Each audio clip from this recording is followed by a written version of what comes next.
You can't see your family and friends. It's okay if they don't let you fly on planes and you must have a QR code or vaccine passport. It's for your safety. It's for the society's safety. Don't you get it? You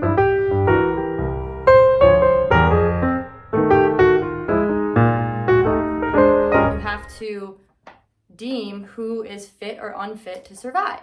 And in order to think that it's okay to force some sort of atrocities against a certain subgroup of society, you must dehumanize them. And he goes over how you go about doing that. When people dehumanize others, they actually conceive of them being as subhuman creatures. So it's easier to do harm to them because you're not looking at them as you or a friend or a loved one. You're looking at them because you've mentally categorized them as subhuman. And today we are wielding this tactic as far as COVID. We have the vaccinated and the unvaccinated, where we are literally categorizing society based off your vaccine status. And some may think that this is for, it's framed as this is for the safety of society, for the collective. So we can impose and deteriorate the individual rights of individuals for the collective and the society at whole. And then there's even been articles or people mentioning that those who are unvaxxed should be denied medical care. Once you're telling people that they should now be denied medical care, that's one more step into dehumanizing them, and that they are contagious and that they are murderous because they are risking and they're killing everyone, even though the vaccinated people can still obtain and spread the virus. But the tactic is to divide and conquer. And once you divide and you categorize these people into these, you marginalize them into these poor qualities or these, I'm at a loss for words, but I guess dehumanizing them. I was trying not to repeat that again, but you start the dehumanization of these individuals. And he made an example of the Nazis when they referred to Jews as dangerous, disease-carrying rats.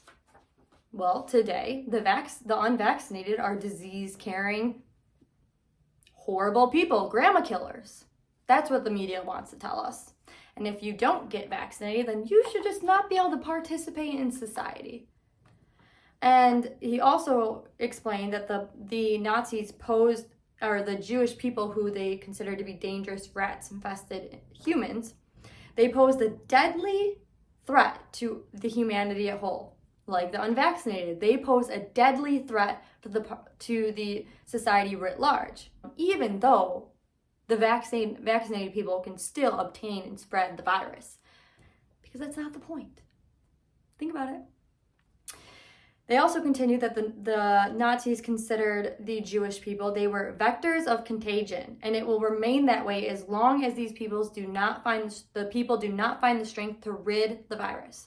You must get rid of these people to rid the virus. And because these people were disease-carrying, dangerous individuals, their actions against them were deemed acceptable by society. And we see that today. It's all right to not allow unvaccinated people to participate in society. It's okay to fire them from their jobs and make them unable to make a living for themselves. It's okay if potentially, like in Australia, they're building wellness camps. In Australia, the government is literally building wellness camps because of COVID. It's okay if the government and police enforce you to stay inside your house. It's okay if they tell you that you can't see your family and friends. It's okay if they don't let you fly on planes and you must have a QR code or vaccine passport. It's for your safety. It's for the society's safety. Don't you get it? And then the article continues that kind of explaining that, once a group of people have been deemed less than human and they're labeled an aggressor, they're labeled the ones that are capitulating this dangerous environment onto society, then the only way to liberate society is to exclude or remove them from the moral community. And usually who is it that starts these ideologies or these philosophy and tries to facilitate them and push their narrative? It's usually the intelligentsia. It's the intellectuals. It's the sophisticated ones. And then all of you, you're to listen to the experts. Refer to the experts. We know what's best. And it tends to be those ones that tell us that they know what's best, that aren't afraid and are sometimes willing and eager to take away your rights or dehumanize you in order to obtain their desired end goal. And many of these movements of historical past and what we see today are done by the intelligentsia and our intellectuals. When we think about, and one of the examples, they're promoted through scientific papers, they're promoted through think tanks and universities, even medical professionals, otherwise known as experts. And an example that they have in the article is the 1946 Nuremberg doctors' trial, which was the first of 12 military tribunals held in Germany after the defeat of Germany and Japan. They participated in Hitler's euthanasia program. Around 200,000 mentally and physically handicapped people deemed unfit to live were gassed to death, and they were performed fetish medical experiments on thousands of people. They essentially used them as lab rats, and they calculated some of the reactions they had to whatever was being done to them. And these were done by doctors. So don't blindly believe that doctors have your best interest, that lawyers or politicians or anyone. Always try and do research and think critically. Don't fall for the trap of experts say, therefore you must obey. And the way that they're able to do this, that you don't question morality because experts say, and you don't question maybe the morality of, physical things being done to people, as well as stripping them of their rights and their ability to live their life, is when you take God out of a society. That void is there and it's filled with something. And even when it may not be filled by an individual something, it gives the opportunity for maybe the government to then look as God. And when human is God and morality isn't derived from God itself, but humans are looked at as playing the role of God, then they get to determine what is moral and what is unmoral. And if history, and even today, tells us anything, humans themselves cannot make morality. And the reason we know good and evil is because of the enlightenment and the revelation of God itself, and through Judaism, Christianity. And this wasn't, even though it's 2021 and we don't know this, but right and wrong wasn't a universal thing in human history. So it is something that we had to become aware of. So just think about that. That's another movement. You have the green movement, you have the population control movement, and then you have the atheistic movement where they try to rid God out of society.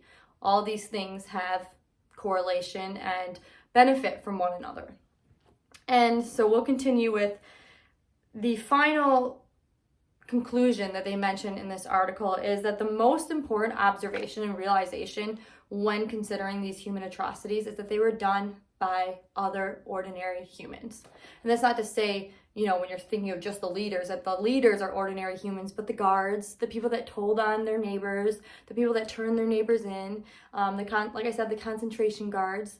And then, of course, you have the people within the government. You have the right-hand men next to people like Stalin and Hitler and Mao. These were all humans.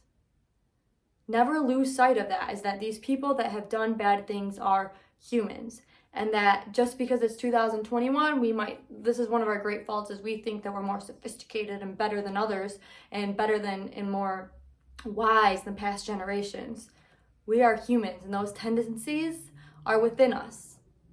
And we need moral guidance to avoid enacting on those tendencies. It almost makes you think, are all these things sinister? Are they intentional? And obviously, I told you, I believe they're all intertwined. And that's not to say that a lot of these people that your everyday people who are in favor of these movements are bad people. I think there's a lot of good people within all of these. They have all of these concerns. It's more of the leaders and the intellectuals and the experts and the politicians who want control over these narratives and these motives to then dictate how the rest of society and individuals should live, and they violate the individual rights of citizens. So in my conclusion, like I said, I think that all these movements are intertwined. I think the population control and the dehumanization, and then under the guise of environmental movements and to protect the environment and to protect the sovereignty of the individual, and then to also then think that it is moral or okay to abort and to play God and to decide for humans to be able to decide, or our sophisticated betters to decide who can live and who should not live. And with that being said, we must be aware and cognizant and never fall into the trap of what the media and all these, the powers that be or the people of influence, when they say you have to trust the science, you have to trust the experts, and you must not think for yourself, don't do your own research, don't listen to opposing opinions. If there's a minority amount of doctors who are saying this, don't even listen to them, because you must listen to the majority and the experts, because we know best. We know what's best for you. Don't think about it, just trust us. And that's historically, and even today, as we see living out in 2021 with the egregious violations of our rights, especially here in America, where our rights are given to us by God, where they are endowed by our Creator, that each and every one of us are equal, and we are equal within God's image. Those are important, and we're seeing those be totally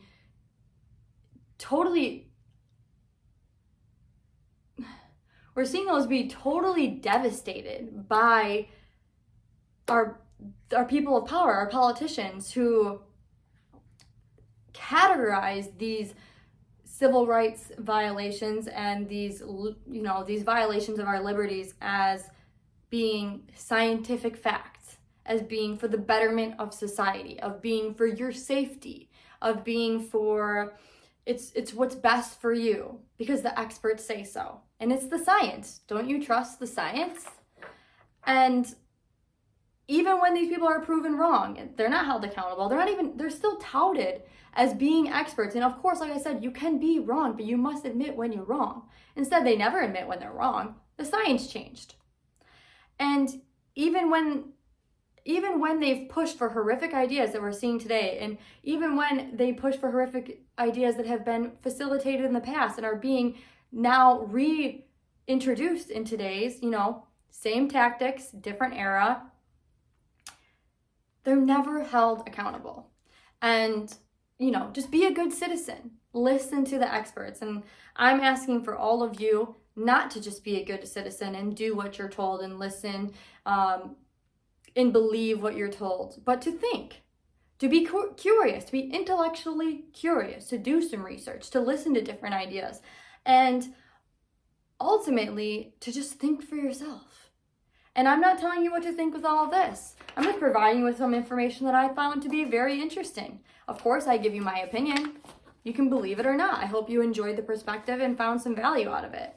But just be aware that many of these people that are facilitating these movements or these narratives or funding them may, in my opinion, don't have your best interest or society's best interest at heart. Whether that be population control, the environmental movement, abortion, in my opinion, a lot of it stems from dehumanization and an anti-human movement. So again, I will link my sources below. If you found any value, you found interest, let me know what you think. Like, share, and stay tuned for another episode of Tea with Tayler, where I dissect a topic and hopefully provide you some information and an interesting perspective. So thank you for joining me. I hope to see you soon, and take care. God bless, because our morality and our rights are derived from God, not man or government. So take care. God bless.